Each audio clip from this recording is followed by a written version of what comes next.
everybody, welcome back to the shop.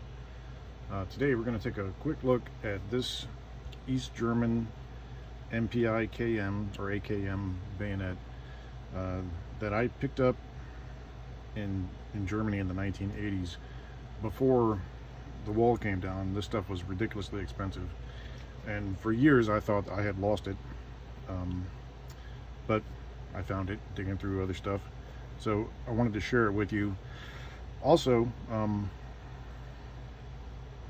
another channel just did a video on East German bayonets, and that channel is Pointy Not Sharp. If you like bayonets and bayonet history and bayonet information, check him out. I'll leave a link down below in my description. But let's take a quick look here. Now this is the first model of the AKM bayonet, right? MPiKM bayonet. The first model, I'll leave a picture also. The first model was different, and it was for the AK, not for the AKM, right?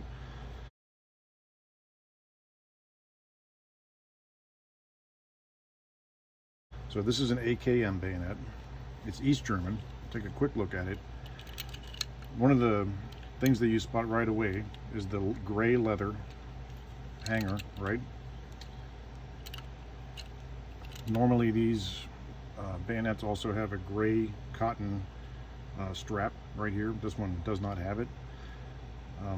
It has the black rubber insulator. It has a little proof mark right there.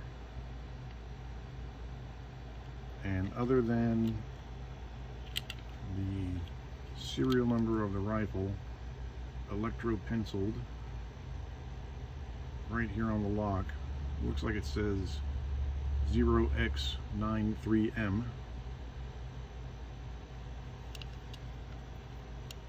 There's no other markings except for on the rubber right here. Now all of the rubber handguards on all the East German AKM bayonets of this type have the same number. I'm assuming it's a part number. So it's got your standard AKM style of blade, sawtooth on the top. It has the wire cutter on the sheath, and it looks as though somebody used it, at least a little bit. I didn't use it.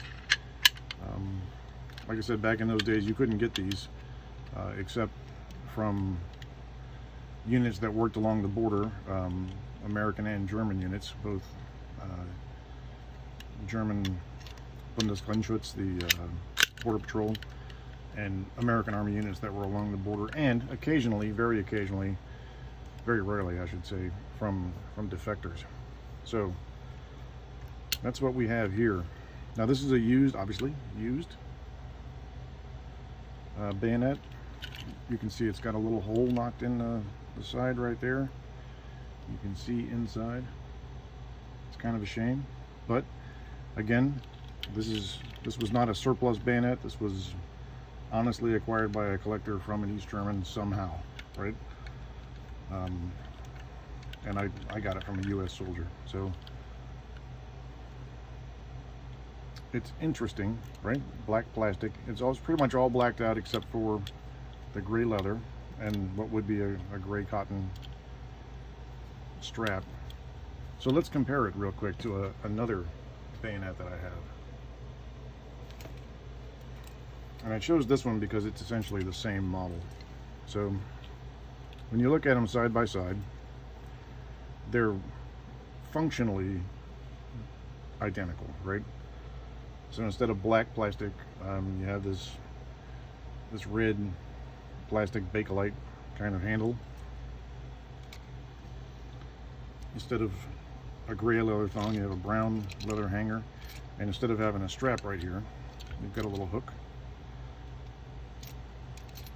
So this does have a strap, but it's brown leather. Instead of having a black rubber electrical insulator, it has this tan colored one. This is closer to the original color right here. Over the years it's taken on some colorization. One of the interesting things about this bayonet is a complete lack of markings.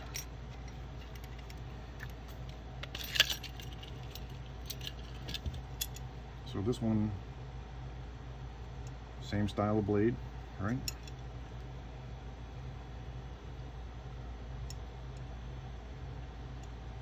But there are absolutely no markings on this bayonet whatsoever.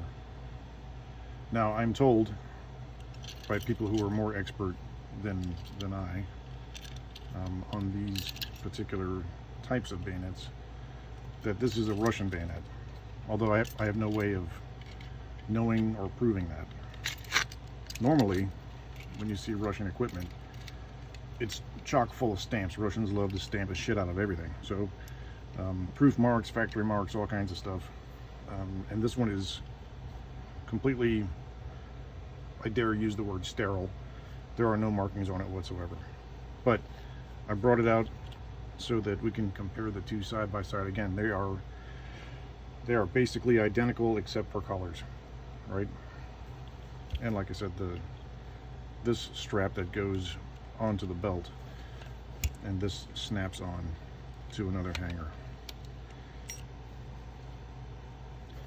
Interestingly, the little weld here on the back of the East German knife bayonet scabbard is actually a little bit sloppier than this one, which is a little surprising. Normally the East German stuff is higher quality than the other Warsaw Pact and Soviet stuff.